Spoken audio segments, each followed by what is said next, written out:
millennials dan gangguan mental, time to concern. Halo Goodness Hunters, gimana kabar kalian semua? Mudah-mudahan selalu sehat dan bahagia ya, amin. Seperti biasa, pada video kali ini Dewa Education ID akan membagikan konten yang pastinya akan memberikan inspirasi yang baik untuk kamu. Bahasan Dewa Edu kali ini agak berat nih, karena berhubungan sama mental disorder atau gangguan mental yang mirisnya banyak dialami oleh kaum milenial alias generasi muda. Yap, masalah mental yang menghinggapi kehidupan anak muda di era digital ini emang gak sebercanda itu. Tahu kan gengs, mirisnya banyak banget netizen yang super julid di mana mereka justru nyinyir sama para survival mental disorder yang lagi usaha banget buat sembuh dan bahkan berusaha untuk tetap bertahan hidup.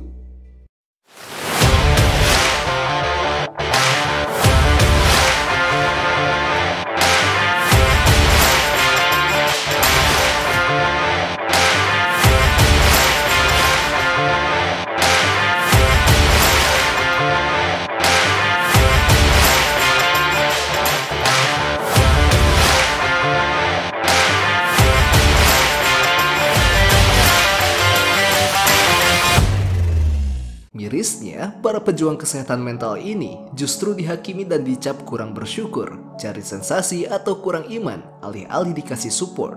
Padahal ini bener-bener udah nggak bisa dianggap enteng. Soalnya faktanya gengs, masalah gangguan mental pada generasi muda udah ada di tahap yang serius dan angkanya terus meningkat.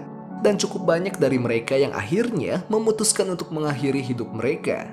So guys, pada episode kali ini, Dewa Edu mau mengambil bagian dari campaign untuk ikut serta mikirin tentang apa yang sedang terjadi dan apa usaha yang bisa kita lakuin.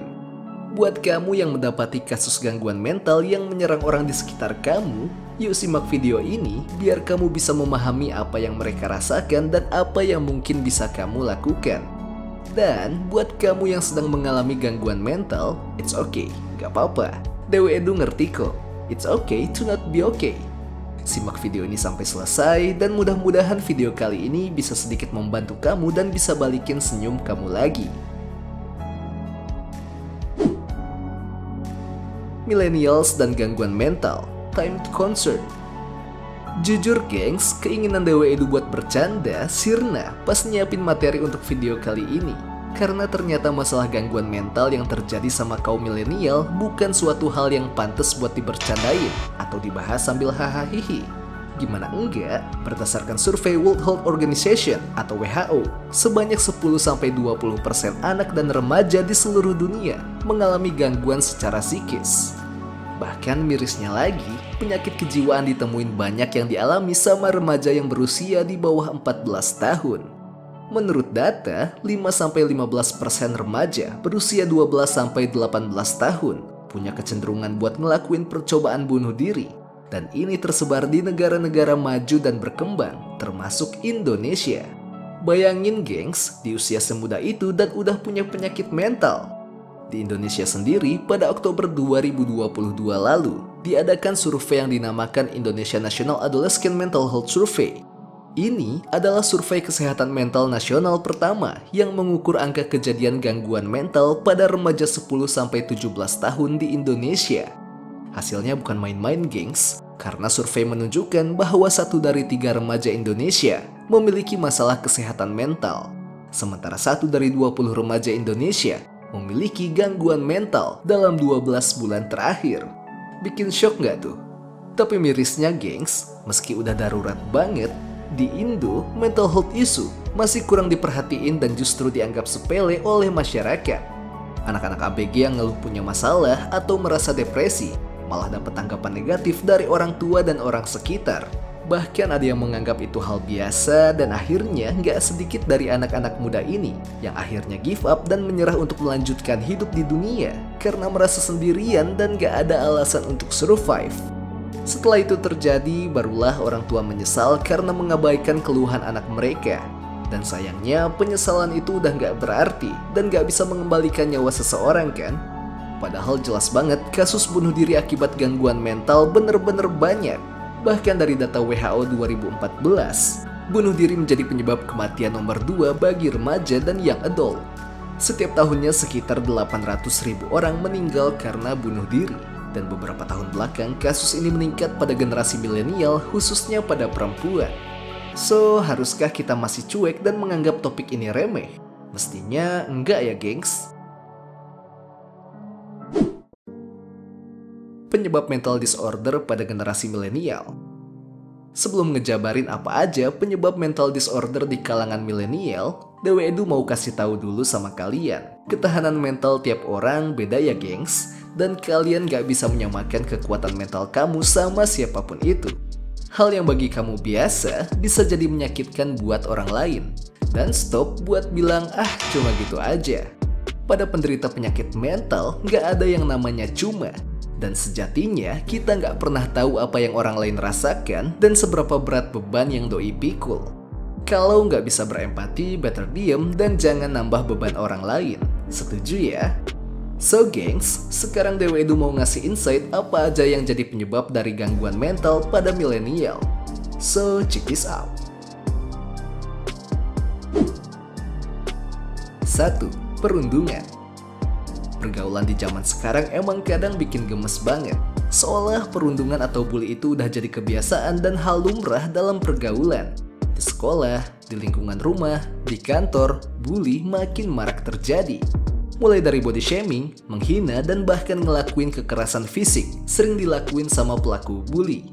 Bahkan anak SD aja bisa jadi pelaku bully ke temennya sendiri. Dan inilah yang jadi salah satu penyebab gangguan mental pada remaja.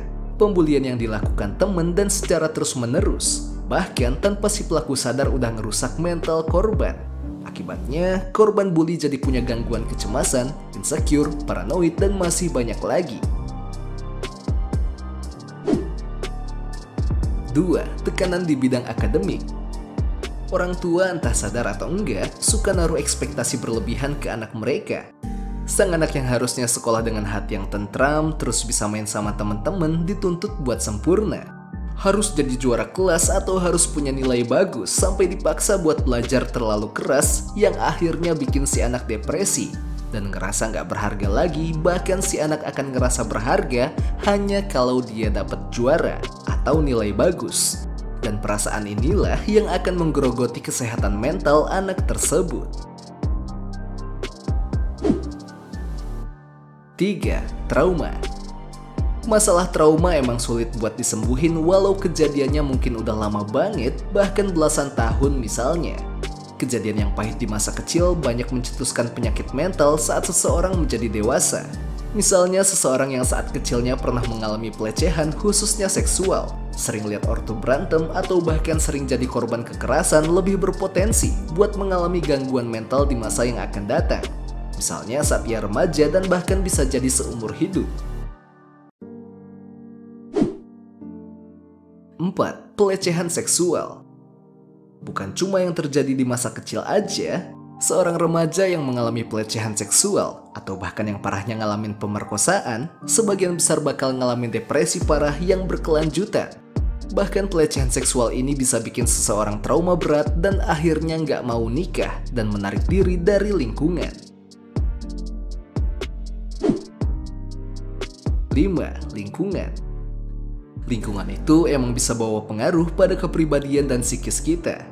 Kalau lingkungan kita positif vibes ya bagus banget. Tapi gimana kalau sebaliknya?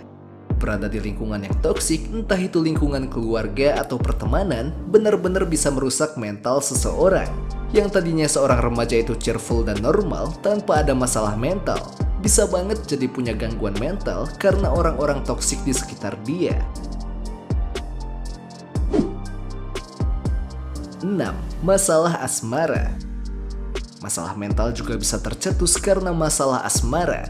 Misalnya berkali-kali dikecewain pasangan, pasangan selingkuh, punya pasangan toksik, atau di ghosting setelah bertahun-tahun bareng.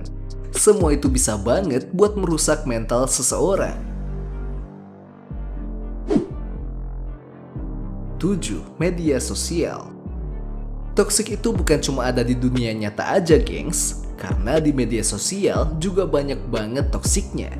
Parahnya, gengs, media sosial juga bisa bikin seseorang punya gangguan mental.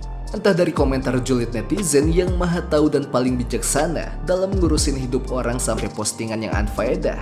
Bahkan tahu nggak gengs? Atau kalian ingat tentang kematian seorang aktris Korea bernama Suli yang disinyalir diakibatkan karena almarhumah saat dia hidup sering banget dibully oleh netizen dan kayaknya apapun yang dia lakuin selalu salah di mata netizen. So, aktris ini ngerasa nggak berharga dan nggak kuat buat lanjutin hidup. Dan ini adalah kasus yang terekspos. Gimana yang nggak terekspos? Tentu banyak banget gengs. 8. Genetik.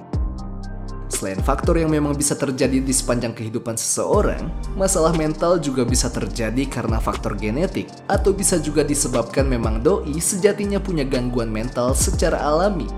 Gangguan mental yang bisa terjadi karena genetik tuh juga cukup banyak. Misalnya bipolar, ADHD, dan gangguan depresi mayor. Kalian mungkin bingung saat melihat seseorang yang di mata kalian itu berkecukupan dalam hal finansial, punya keluarga yang utuh dan care sama dia, punya teman yang baik, punya pasangan yang romantis dan everything looks so well. Tapi dia ternyata mengidap gangguan mental. Sekali lagi, Dewi Edu ingetin, gangguan mental nggak sesimpel itu. Banyak juga yang bahkan si penderita nggak tahu kenapa dia bisa gitu. Dan dia benar-benar nggak sanggup menangani masalah mental yang dialami. Tapi saat diperiksa, dia memang didiagnosa mengidap gangguan mental. Hal ini bisa terjadi. Dan gangguan mental nggak pandang bulu gengs. Nggak peduli orang kaya atau sukses atau apapun status orang tersebut. Gangguan mental bisa terjadi. Apa yang bisa kita lakukan? Di sini Dewi Edu nggak mau ngomong panjang kali lebar atau sok-sokan nasihatin. Karena jujur masalah mental, terlebih yang udah parah, nggak sesimpel selesai dan sembuh hanya dengan kata-kata. Yang sabar ya, yang semangat ya, kamu pasti bisa. Kamu harus lebih bersyukur atau santai, nggak usah dipikirin. Berpikir positif terus ya.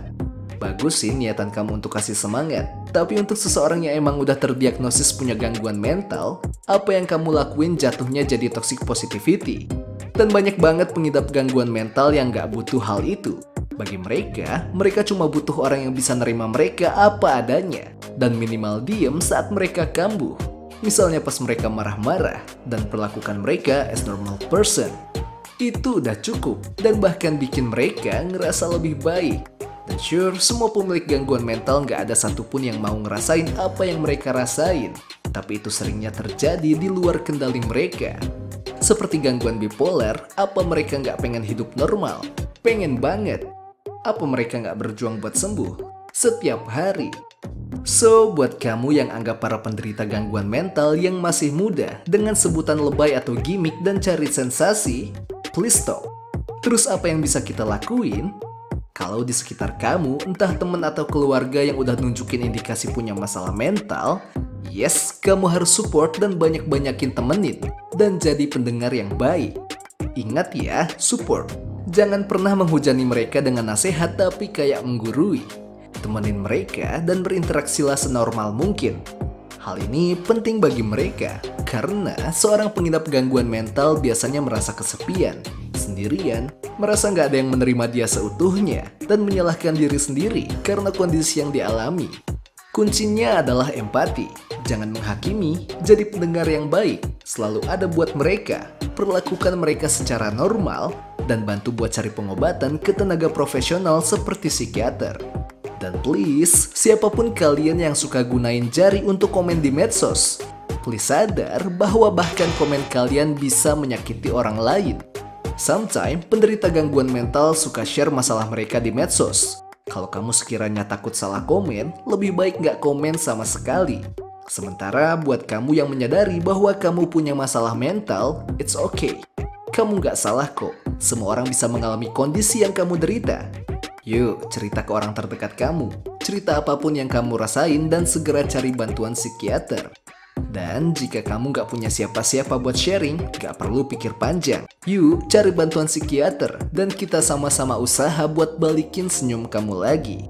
Rasa takut, sedih, marah, atau kecewa itu normal bestie. Dan sekali lagi, kamu nggak salah dan bisa cari bantuan untuk sembuh. Mungkin itu aja yang bisa Dewi Edu hadirkan di episode kali ini. Besar banget harapan Dewi Edu agar banyak yang makin concern sama masalah ini. agar makin banyak milenial yang bisa survive dan bisa melanjutkan hidup tanpa tekanan. Gak kerasa kita udah sampai di akhir video. Semoga ulasan kali ini bermanfaat dan jangan lupa kalau kamu suka dan terinspirasi dengan video ini, boleh dong kasih like, komen, dan subscribe ke channel ini agar nantinya Dewa Education ID makin semangat bikin konten buat kamu. Tetap semangat dan terus menebar kebaikan. Bye!